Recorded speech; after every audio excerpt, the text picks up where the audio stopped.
Is my company ready to scale? We hear so many entrepreneurs say those words. I want to scale this business. There are a couple of things to consider before you do that. First, is that really what you want with your business? Society tells us that you should scale and you should be big and it's all about your top line revenue. Got to tell you honestly, we would much rather work with a smaller company that's more profitable than a big giant company that doesn't have any profit at all. So when you're talking about scaling, the first question I really want to ask is that really what you want? And then if it is, there's some problems with scaling. Here are a couple of them. One, you bring on a whole lot of clients that you're not ready for, that you're not staffed to service, and your customer service goes down, and your good name goes down the drain, and your company isn't too far behind because you can't deliver on your core competency. You can't deliver on your brand promise. The second thing that happens is in an attempt not to do that, people will bring on a ton of employees and then try to bring on clients. And one of two things happens.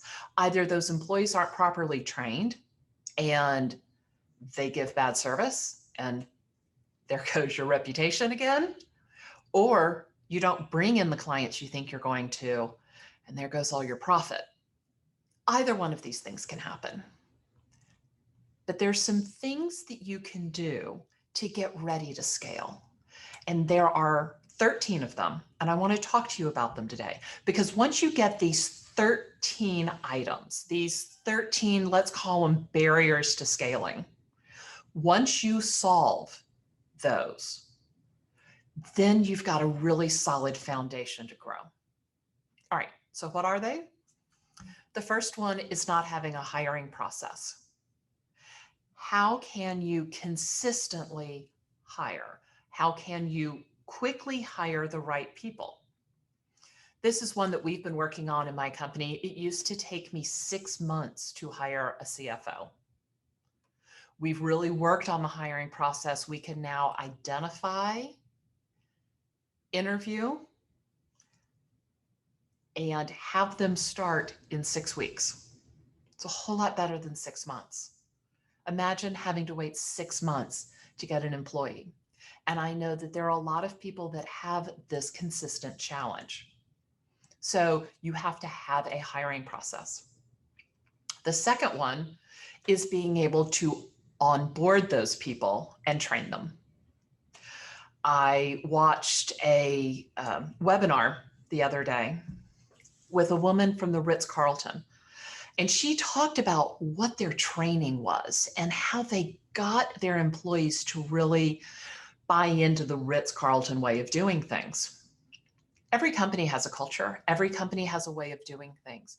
But if you don't have a systematic way to teach new employees what that is, to bring them into your culture, to give them the skills they need, then it's scenario 2. You've got a whole lot of clients that aren't getting what they were promised, and your reputation's hurt. The next one is interesting. It is all about tying corporate goals to personal goals. There are some employers, some entrepreneurs that are like, I don't care what they want. I just want what I can get out of my employees.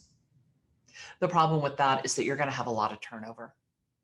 If you are not creating an environment that serves your employees as much as it serves you, if that company is not helping them achieve their goals, if you're not talking to them about their goals, if you're not tying their goals into your company goals, you're going to have a lot of turnover in the company. And especially if you don't have 1 and 2 fixed, that hiring and onboarding process, that can cost you hundreds of thousands of dollars. All right, the next one is creating a culture of accountability. There is nothing that upsets me more than hearing somebody say, that's not my job, or that's not my problem, or that wasn't my client, or, well, nobody told me that. Here's the thing. Everybody needs to own, well, everything they get near. And if you don't have some kind of accountability, if you don't have some way of following up on what people have said they're going to do to ensure it gets done, you're going to have balls that get dropped everywhere. And again, that's your reputation. You're going to lose clients over that. Here's an interesting one. No common sales language. The first time I heard this one, I'm like, what? I'm supposed to say the same thing in a sales call every single time? That's not what it's about. What it's really about is, what are we promising potential clients? And are we promising the same thing every single time? Because the last thing you want is some salesperson out there promising the moon when your employees are set up to deliver the stars. So what is that common sales language? What exactly are we selling? How are we selling it? And how are we going to deliver it? And making sure that that language is the same, not only among your sales team, but all the way through the company. Not focusing on lead generation. This is, again, kind of that scenario too that I discussed with lots of employees and no clients. If you're not understanding how clients come into your company, into your firm, into your business, if you can't control that, you're never going to get anywhere. Lead generation is going to keep your business alive. So systemize that. The next one is not capturing your best practices. Basically, you need to create best practices. You need to create a book. You need to create systems so that everyone is doing the same thing the same way every time. Don't make your team continue to reinvent the wheel, because I promise you, they're going to reinvent it in a way that you don't like it, or your clients don't like it. And again, it goes back to lost clients and reputation problems.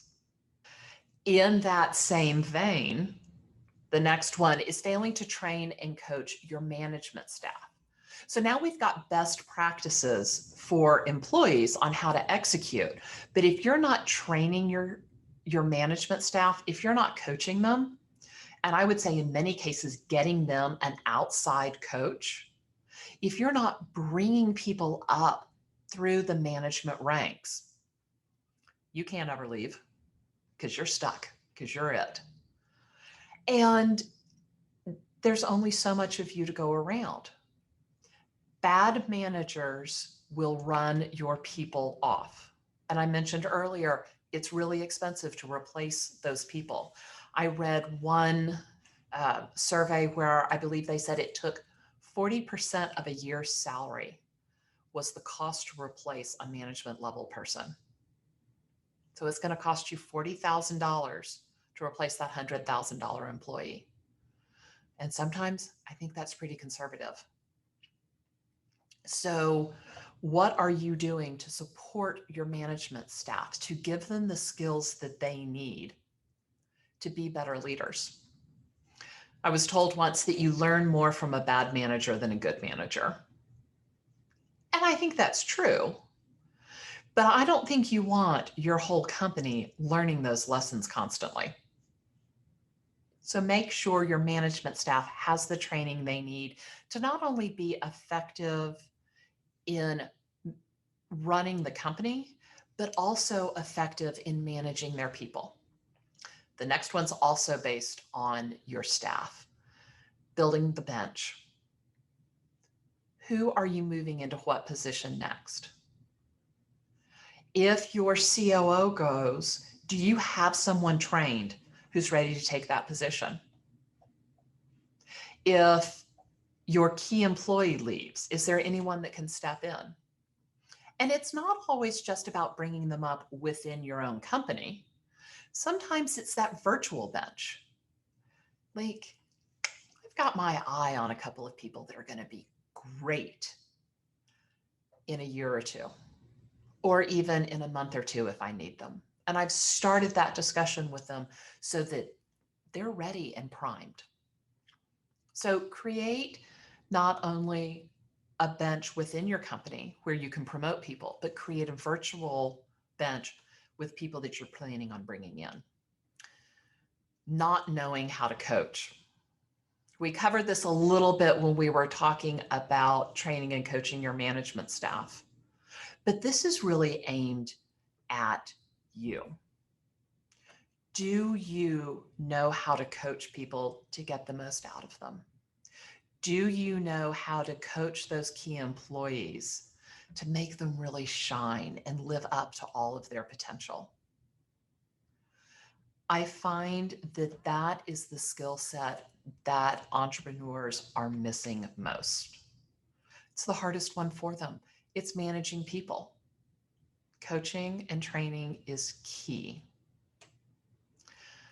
Another impediment to scaling is not sharing your vision with those people who have to implement it. And in most small companies, that means everybody. So, what is your vision for the company? Is it a really solid vision for you? Can you touch it, see it, smell it, taste it? Do you know exactly where you're going? You may not know how you're going to get there, but do you know where you're going? And have you communicated that to everybody on your team? Because if they don't know where they're going, I promise you, you're not going to get there. All right, here's another one. And I'm really bad about this one. This is a hard one for me. And it's fostering a culture of learned helplessness. And people usually go, huh? What are you talking about? This is one of those things where you just answer every question. You never teach people to think for themselves. It's like that expression. Give a man a fish, he eats for the day. Teach a man a fish, he eats for a lifetime. If you continue to just answer all the questions, if you continue to do things for people, you're creating a culture of learned helplessness. You're creating a culture where everybody knows they just show up and you hand them a fish. There's a great book called The Coaching Habit. And one of the things I really like about it is that it brings people into the problem solving so that you're not just handing out answers. You're talking to them and they become part of the solution.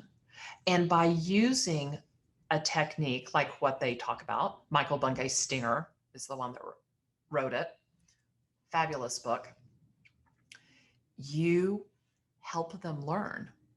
You make them part of the solution. The last one is a little broad, but it's no methodologies and systems. What are the systems in your company? How do you get things done? And this goes back a little bit to not capturing best practices. But really, how do you do things? And what is your methodology? I had somebody ask me once, what's your methodology? And I'm like, oh, we don't have a methodology. We are all so driven by meeting the client where they are and giving them such individualized advice that there is no methodology. And I was wrong. We do have a methodology, and we know what it is. It was just unspoken. So while it was great for those of us who had been here for 5, 6, 7 years, because we just did it automatically, as we brought new people into the company, they didn't know how. So what are those methodologies? Sit down and really think about what it is. Because if they're not laid out, if they're not accessible, if they're not understandable, you can't possibly scale. These 13 items, these barriers to scaling, once you have them figured out, once you have them in place, they create an incredibly strong foundation. And then you can scale the company if that's what you want to do. But without them, with no foundation, your attempt to scale is going to fail.